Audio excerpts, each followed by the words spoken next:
한 유명한 이야기가 있습니다. 한 유명한 정비사가 있었는데요. 아마 여러분 중에서는 이미 이 예화를 들어보신 분도 있으실 것 같습니다.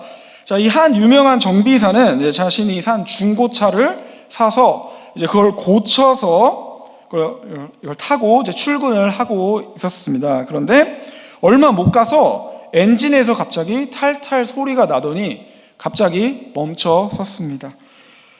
그래서 정비사가 이것도 만져보고 저것도 만져보고 고치려고 했는데 아무리 자신이 이 차를 수리를 하려고 해도 차는 여전히 시동이 걸리지 않고 그 자리에 서 있었습니다. 근데 그때였습니다. 그때 갑자기 어떤 세단이 하나 오더니 갑자기 노신사가 차에서 내렸습니다. 그러고는 정비사에게 뭔가 문제가 있는 것 같은데 제가 잠깐 도와드릴까요? 라고 말을 했죠. 그런데 정비사는 괜찮습니다. 저는 여기서 이 지역에서 유명한 실력 있는 정비사입니다. 하고 계속 차를 보기 시작했는데요. 그런데 계속 차를 이것도 고쳐보려고 하고 저것도 만져보고 했지만 차는 그대로 있었습니다. 그러자 그거를 기다리지 못했던 노신사가 딱 가서 엔진의 한 부분을 탁 쳤더니 어떤 소리가 나는 겁니다. 그래서 자, 한번 켜보세요 했더니 정말 기적과 같이 시동이 걸렸다고 합니다. 자, 그러자 유명한 정비사는 대체 누구십니까? 겉으로 봤을 때는 초라한 그냥 노신사였는데 하니까 노신사가 껄껄 웃으면서 말했다고 합니다. 제가 바로 이 차를 만든 사람이네. 자, 그 사람이 바로 헨리 포드였다고 합니다. 자, 오늘날 사람들은 인문학에 관심이 많습니다. 그렇죠. 또 그런 책도 사고 그런 인문학을 공부해서 박사학위도 따고 또 우리는 유튜브 강의도 듣고 어쩌면 그 어느 때보다도 우리는 인간을 더 잘 알고 있다고 자부하고 있지 않나 싶습니다.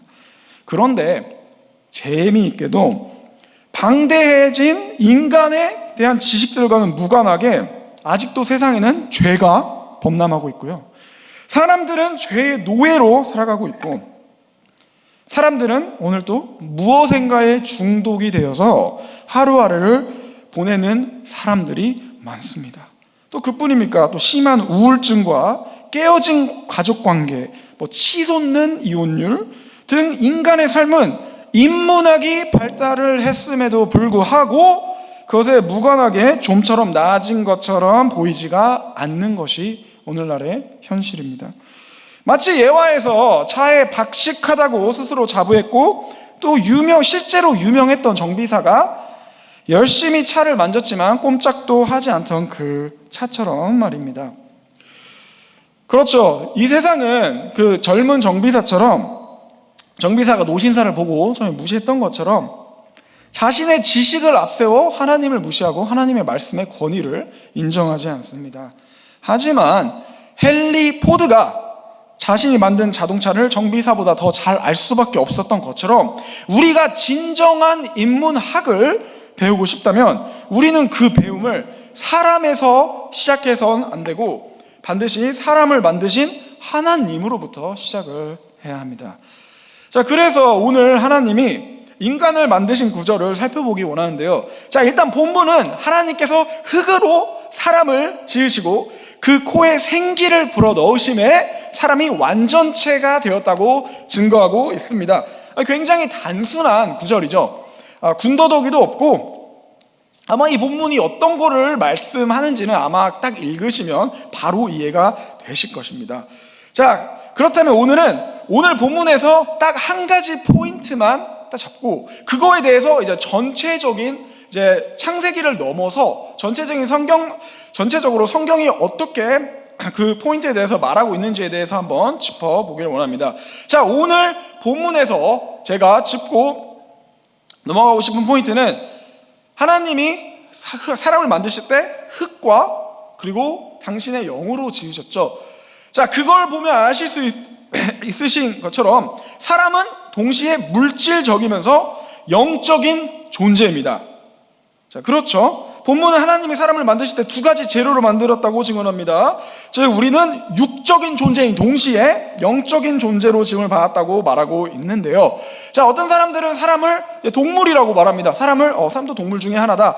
자, 오늘 본문을 보면 뭐 반은 맞는 말이네요. 그죠? 하나님이 인간을 만드신 두 가지 재료 중에 반은 맞았으니까요. 반은 창세기 2장 19절을 보시면 여호와 하나님이 흙으로 각종 들짐승과 공중의 각종 새를 지으셨다고 말하고 있습니다. 즉 짐승과 새를 만드실 때도 인간과 동일한 재료인 흙을 쓰셨습니다. 그러니까 겉으로 봤을 때는 우리 인간이 여러 면에서 동물과 비슷하게 보일 수는 있습니다. 하지만 그러함에도 불구하고 인간이 동물이다 라고 말을 하실 수 없는 이유는 인간은 단순히 동물처럼 육적인 존재에서 그치는 존재가 아니기 때문입니다.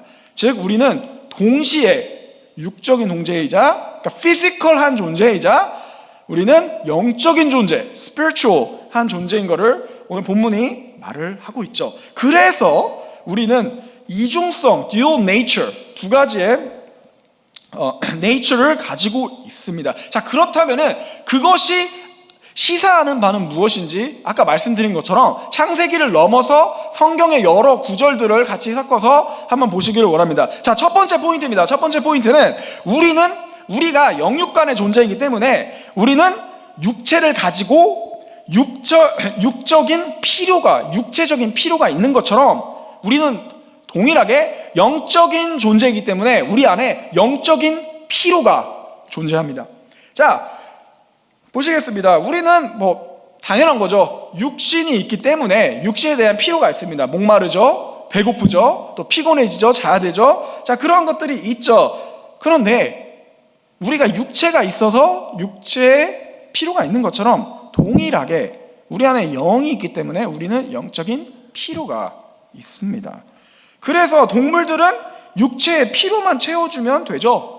그런데 우리는 그렇게 단순하지 않습니다. 인간은 하나님이 만드셨을 때 영육간의 존재로 만드셨기 때문에 육적인 필요와 영적인 필요를 동시에 채워주셔야 합니다. 그래서 그런 걸까요? 세상을 보면 어떻게 보면 겉으로는 부족할 게 전혀 없는 것처럼 또 그러한 환경에서 사시는 분들이 많이 불행해하고 많이 슬퍼하고 우울증에 걸리고 또 인생의 만족을 못하는 경우를 보게 됩니다. 그 이유는 아마도 우리는 영육간의 존재인데 한쪽의 피로만 채워져 있고 다른 한쪽은 심한 결핍에 시달리고 있기 때문이 아닐까 한번 생각을 해볼 필요가 있는 것 같습니다. 마치 우리가 아무리 배부른 음식을 많이 먹어서 배부른 상태여도 하루 종일 물을 안 마시면 그 갈증에서 우리 근본적인 갈증에서 해결이 되지 않죠. 어디에선가 결핍이 있으니까요. 우리가 배는 부르지만 목이 마른 그 결핍이 채워지지 않기 때문에 결핍을 느끼죠. 그런 것 같습니다.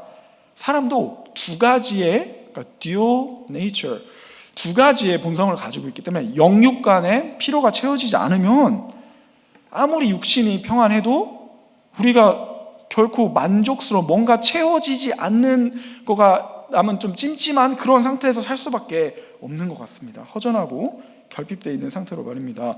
그래서 예수님은 이렇게 말씀하십니다. 누가복음 12장 15절을 보시면 이렇게 말씀하십니다. 삼가 모든 탐심을 물리치라. 사람의 생명이 그 소유에 넉넉한 데 있지 아니하니라. 다시 읽어드리겠습니다.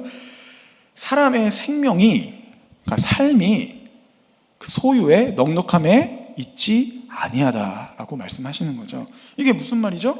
만약에 우리가 단순히 육적인 존재에서 끝난다면 돈이 해결을 해주겠죠. 물질의 넉넉함이 우리 육신의 필요를 채우는 데는 웬만한 거는 돈으로 다 구매할 수 있는 사회에 우리가 살고 있습니다. 그렇죠? 강아지 보십시오. 강아지는 그냥 단순히 육적인 존재죠. 돈만 있으면 아주 행복하게 만들어줄 수 있습니다. 밥 주고, 목마르면 물 주고, 프리미엄 개밥 주고, 또 아주 멋있는 집도 지어주고, 만약에 외로워하는 것 같으면 강아지 한 마리 더 사주고, 뭐 그럴 수도 있습니다. 그런데 예수님은 사람의 생명이 소유에 넉넉한 데 있지 아니하리라고 우리 사람들에게 말씀하십니다. 강아지와는 다르게 우리는 육체뿐만 아니라 영적인 필요가 있기 때문에, 그리고 돈으로는 그것이 해결이 궁극적으로 되지 않기 때문에 하나님께서 그렇게 말씀하시는 거죠. 자, 이쯤에서 제가 들은 한 재밌는 이야기를 한번 나누고 싶습니다. 이제 다이어트에 대한 관한 이야기인데요. 이제 보시다시피 제가 좀 다이어트에 좀 관심을 가져야 하는 이제 상황이 있습니다.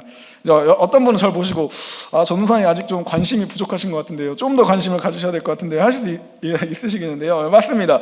그런데 이제 제가 들은 흥미로운 이야기는 다른 게 아니라 어떤 분이 글을 쓰셨는데 이렇게 글을 쓰셨습니다. 우리가 물만 많이 마셔도 살을 빼는데 도움이 많이 된다라는 말이었습니다. 그러니까 저는 당연히 다이어트? 하고 이제 보게 됐죠.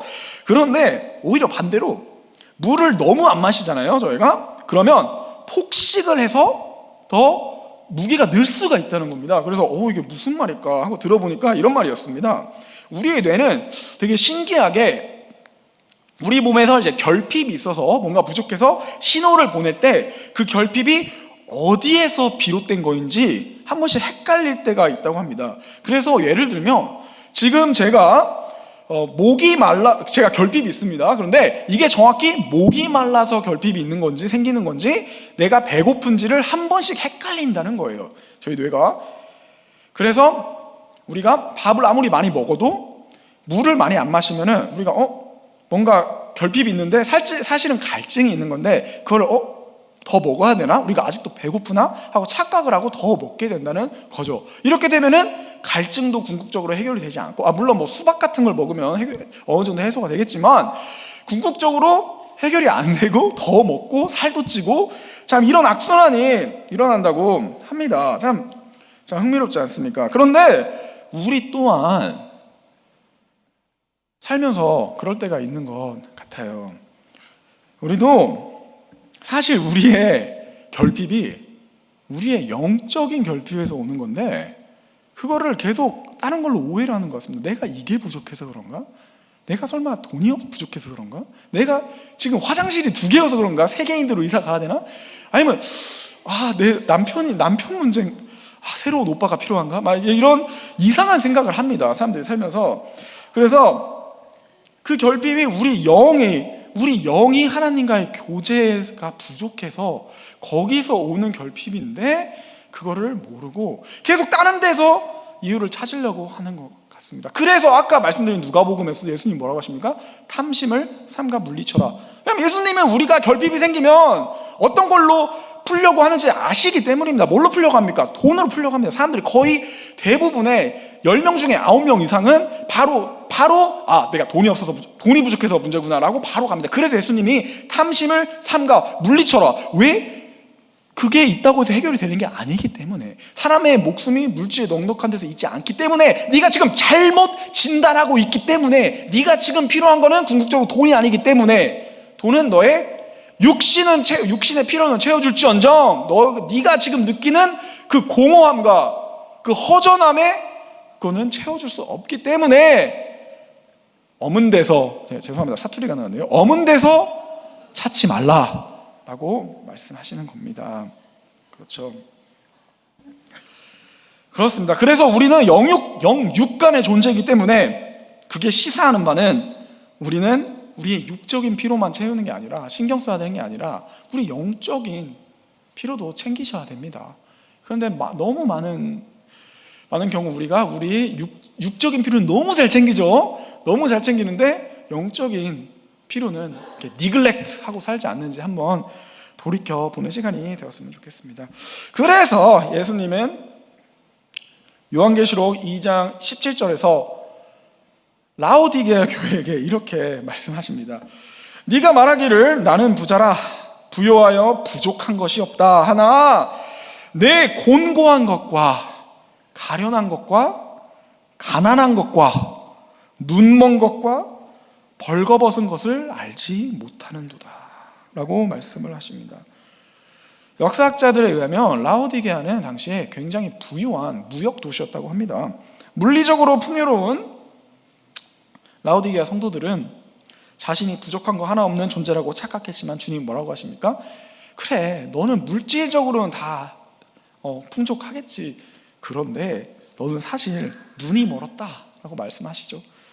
즉 보이지 않는 속사람은 그렇게 가난하고 곰핍에 있는데 그것조차 보지 못하는 눈먼 자다라고 예수님이 누구한테 말씀하셨다고요? 이방인한테 말씀하셨다고요? 아닙니다. 당신의 교회에게 말씀을 하셨습니다. 오늘날에도 라오디게아 같은 교회가 있을 수 있죠. 자, 그래서 우리는 우리의 육체만 챙기고 먹이고 꾸미고 하는 게 아니라 우리 영적인 필요도 신경을 쓰셔야 됩니다. 자, 그럼 이쯤에서 중요한 질문 하나 하셔야죠. 예, 알겠습니다. 중요하네요. 자, 그러면 어떻게 우리 영적인 필요를 채울 수가 있나요? 라고 물어보셔야죠. 자, 두 가지, 물론 여러 가지 있겠지만 시간상 두 가지만 짚고 넘어가기 원합니다. 첫째, 예수님이 해법을 주십니다. 자, 사람이 다 아시죠? 떡으로만 살 것이 아니라 뭐라고요? 하나님의 입에서 나는 모든 말씀으로 살 것입니다. 훌륭하십니다. 자, 그렇죠. 우리 육신의 필요는 떡으로 해결되는데, 자, 우리의 영인 필요는 뭘로 해결된다? 하나님의 말씀으로 해결된다고 하십니다. 그 두 번째입니다. 자, 두 번째, 우리의 영적인 필요는 어떻게 채우냐? 예수님과의 교제로 채울 수가 있습니다. 예수님이 사마리아 여인을 만나신 장면 기억하시죠? 이렇게 말씀하십니다. 물을 깃고 있는 여인에게 예수님이 이렇게 말씀하십니다. 네가 지금 깃고 있는 물은 마시면 다시 목마르지만 내가 주는 물을 마시는 자는 뭐라고 하십니까? 영원히 목마르지 아니하리라. 그게 육적인 필요를 채워주는 물을 말씀하신 걸까요? 아니면 우리의 영을, 속사람을 채울 수 있는 예수 그리스도께서 주실 수 있는 것을 말씀하시는 걸까요? 당연히 후자를 말하는 거죠.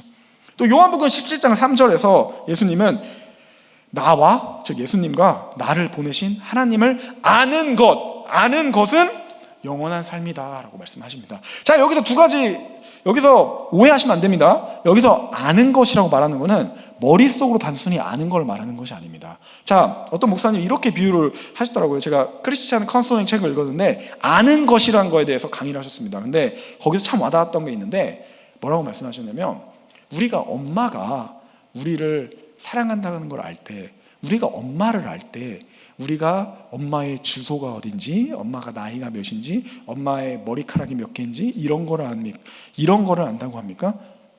아니죠. 그런 거 전혀 몰라도, 그런 정보 아무것도 몰라도 아이는 엄마를 압니다. 어떻게 합니까? 경험을 통해서 아는 겁니다. 그 어머니의 말투, 나를 바라보는 시선, 나를 쓰다듬는 어머니의 손길, 그 나를 위해서 잠을 포기하고 병든 나를 간호하는 엄마를 볼 때 엄마에 대한 머리적인 지식이 하나도 없지만 엄마를 아는 겁니다. 엄마의 사랑한다는 말을 안 해도 그게 전달이 되는 거죠. 자, 여기서 예수님이 말씀하시는 안다는 그런 걸 말을 하는 겁니다. 오히려 그때 당시 하나님을 지식적으로 가장 많이 알던 사람들은 바리새인들이었습니다. 근데 그런 사람들을 예수님이 마귀의 자식이라고 하셨죠. 예수님이 여기서 말하는 안다라는 것은 그게 경험. 예수님은 나를 아는 것은, 그러니까 나와의 관계를 맺는 것은, 나와 그런 깊은 교제 안에 걷는 것은 그것이 뭐다?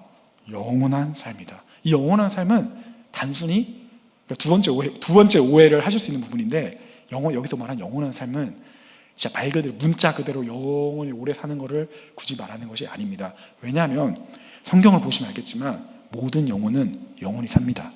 천국에서 살던 지옥에서 살던, 그죠? 여기서 그런 말하는 영원한 삶은 뭡니까? 퀄리티를 말하는 겁니다. 영생.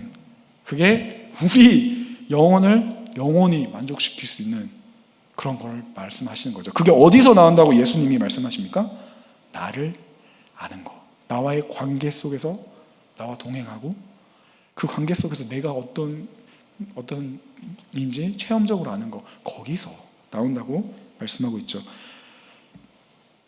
그래서 예수님은 이런 선언을 많이 하셨습니다. 성경에 굉장히 많이 있습니다. 누구든지 내가 주는 떡을 먹는 자는, 나에게 오는 자는 결단코 줄이지 아니하리라. 그게 다 무슨 말이냐면요, 우리 속사람을 당신이 채워줄 수 있다는 말씀입니다. 예수님은 아주 당당하게 선포하셨습니다. 아주 자신감 있게 선포하셨습니다. 내가 너의 영의 필요를 채워줄 수 있다 라고 말이죠. 그렇습니다. 우리의 속사람은 어떻게 채웁니까? 우리의 속사람의 필요는 어떻게 채우냐고요? 예수님이 말씀하셨죠. 하나님의 말씀과 예수님과의 교제에서 채울 수가 있습니다. 자, 그럼 넘어가도록 하겠습니다. 자, 두 번째 포인트입니다. 이게 마지막 포인트인데요. 시간상 딱 두 개만 하고 넘어가려고 하는데요. 자, 우리가 영육 간의 존재라는 것이 시사하는 바 두 번째입니다. 두 번째는 우리는 영적인 존재이기 때문에 하나님과 교제를 할 수 있는 존재입니다. 자, 우리는 단순히 육체적인 존재에서 그치는 것이 아니라 영이 있기 때문에 영들과 교제를 가능합니다. 물론 하나님과만 교제할 수 있는 건 아닙니다. 이 세상에 영이 하나님밖에 있는 건 아니지 않습니까? 그래서 사도 바울은 이렇게 말합니다. 성도들한테 그 우상의 제사에 참여하는 것은 물론 이제 겉으로 볼 때는 아무렇지도 않게 보일 수 있습니다. 그냥, 그리고 당시 바울이 살고 있었던 세대에서 우상숭배는 하나의 행사였습니다. 그냥 밖에 나가면 있는 게 우상숭배입니다. 그러니까 이게 굳어지고 마치 할로윈처럼 그냥 하나의 행사가 되는 겁니다. 페스티벌.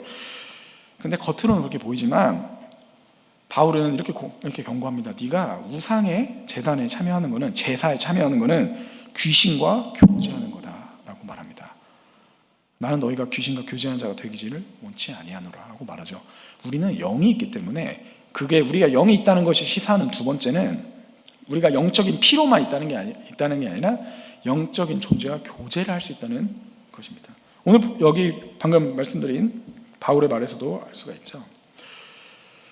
자, 그 말은 이 특권은 하나님 안에서 우리의 위치를 생각한다면 근데 굉장히 감격스러운 일이라는 것을 또 말씀드리고 싶습니다. 자, 이렇게 말씀하십니다. 아니, 무슨 영들과 교제할 수 있는 거, 그게 그 존재 자체가 뭐가 영광스럽습니까? 라고 하실 수 있지만 그리스도인들은 단순히 어떤 영과 교제하는 것이 아니라 모든 걸 만드신 창조주 하나님, 그리고 그분의 독생자 예수님과 매우 친밀한, 그 어떤 피조물도 범접할 수 없는 친밀한 교제를 할 수 있도록 부름을 받은 존재이기 때문입니다.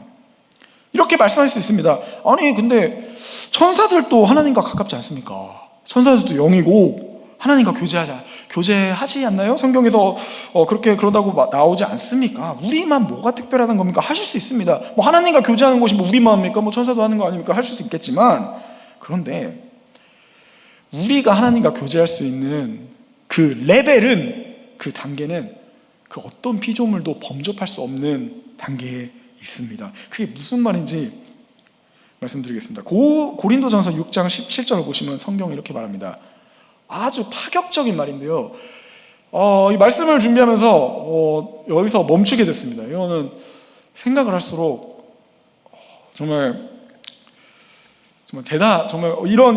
이러한 것이 특권이 있다는 거가 너무 감사할 정도로 거두절미하고 읽어드리겠습니다. 이렇게 말합니다. 주와 합하는 자는 한 영이라 라고 말을 하는데요. 그 구절이 어때서요? 라고 하실 수 있는데요. 이 구절은 창세기를 보시면 남자가 부모를 떠나 아내와 합하여, 그 다음 뭐라고 나오죠? 한 몸이 될지라 하는 그 말을 그대로 영적인 차원에서, 영적인 문맥에서 선포를 하는 겁니다. 이게 무슨 말씀입니까?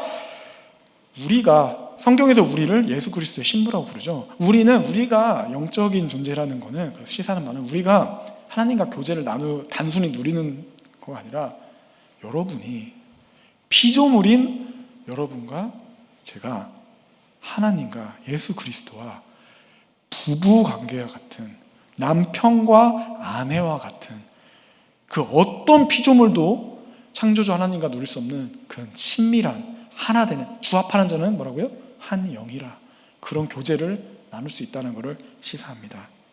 자, 얼마나 놀라운 선포입니까? 여러분 생각해 보셨습니까? 내가 예수 그리스도와, 다시 말하지만 이 말씀은 남편이 부모를 떠나 아내와 연합하여 한 몸을 이루주라, 이거를 영적인 맥락에서 그대로 말한 겁니다. 그때 이 말씀을 바울이 했던 고린도 전서 6장을 한번 문맥상 읽어보시면 다시 한번 그것이 여러분도 납득이 되실 겁니다. 우리가 그런 친밀한 관계를 나눌 수 있는 그런 존재입니다. 그래서 성경은 교회를 그리스도의 신부라고 부르는 겁니다. 아시다시피 교회는 건물이 아니죠. 죄송합니다. 예수를 주라 시인하는 성도들의 집단이 교회인데, 그 교회의 본질은 다름 아닌 그리스도와 하나 된 그런 친밀한, 그 부부와 같은 친밀한 관계로 걸을 수 있는, 예수님과 하나 되는 관계로 걸을 수 있는 그것이 바로 교회 그리고 여러분의 정체성인 것을 성경은 선포하고 있습니다. 자, 말씀을 맺도록 하겠습니다. 또 한 실화인데요. 어떤 한 가난한 사람이 있었습니다. 그 사람은 이제 돈을 좀 모아서 여행을 가고 싶어서 돈을 좀 모아서 한번 좀 화려하게 어디 이렇게 좀 돌아다니고 싶어서 크루즈를 이제 구매를 했습니다. 티켓을 구매를 했는데요. 근데 딱 가니까 자신이 이제 가난해서 딱 티켓까지만 어폴드가 가능하더라고요. 그래서 티켓을 샀습니다. 그래서 들어가는데 거기 너무 맛있는 뷔페가 막 거기서 있는 크루즈 여행 내내 있는 겁니다. 그래서 나도 참 좋겠다. 나도 저런 거 누리고 크루즈도 타서 좋은데 저런 것도 누리면 얼마나 좋을까 했는데, 그래도 뭐 어쩔 수 없지, 크루즈만 탄 것도 감사하게 여겨야겠다 하고 방에 들어가서 참치캔을 까서 먹었다고 합니다. 자, 그런데 마지막 날에, 아무리 생각해도, 아무리 내가 돈이 없어도, 이렇게까지 내가 돈 모아서 크루즈를 타는데 여기서 참치캔만 먹는 거 좀 아니다라고 생각을 하고 마지막 식사에 마지막 돈을 털어서 딱 갔습니다. 자, 여기 저녁 여기 주세요 했는데, 갑자기 그래서 이상한 눈으로 보는 겁니다. 그러니까 왜 계산 안 하세요? 그러니까 무슨 말씀, 이게 다 포함된 겁니다 라고 말씀을 했다고 합니다. 그랬더니 당연히 너무 황당했겠죠. 지금까지 그 맛있는 만찬들을 내가 보고 군침만 흘리기만 했는데, 내가 다 누릴 수 있는 거였는데 마지막에 와서 그걸 깨달은 거죠. 그런 것처럼 여러분이 누릴 수 있는, 그리스도 안에서 누릴 수 있는 정말 하나님과의 깊은 교제, 인간이 누릴 수 있는 가장 큰 특권 아닙니까? 그거를 놓치고 사신다면 인생의 마지막에 가셔서 그 사람처럼 후회하지 않으실까요? 우리가 육적인 피로만 채우려고 평생을 달려왔다면 우리의 영은 가장 큰 축복, 즉 예수님과 하나 되는, 한 영 되는 그 친밀한 관계, 거기서 나오는 기쁨과 거기서 나오는 행복과 이 세상이 줄 수 없는 주님을 알므로써 나오는 그 관계에서 나오는 우리 영원한 생명을 주는 그 참된 지식을 누리면서 살지 못했다면 마지막에 후회하지 않으실까요? 언젠가 다 없어질 걸 위해서 나는 내가 누릴 수 있는 그 큰 걸 포기하고 참치캔만 먹고 살았구나 하고 생각하실 수가 있습니다. 그래서 오늘은 여러분은 정말 여러분을 뜨겁게 사랑하시고 여러분의 영과 깊은 교제를 나누기 원하시는 주님의 크신 은혜를 쫓는 삶을 사시는 모든 분이 되시기를 예수 그리스도의 이름으로 축복합니다.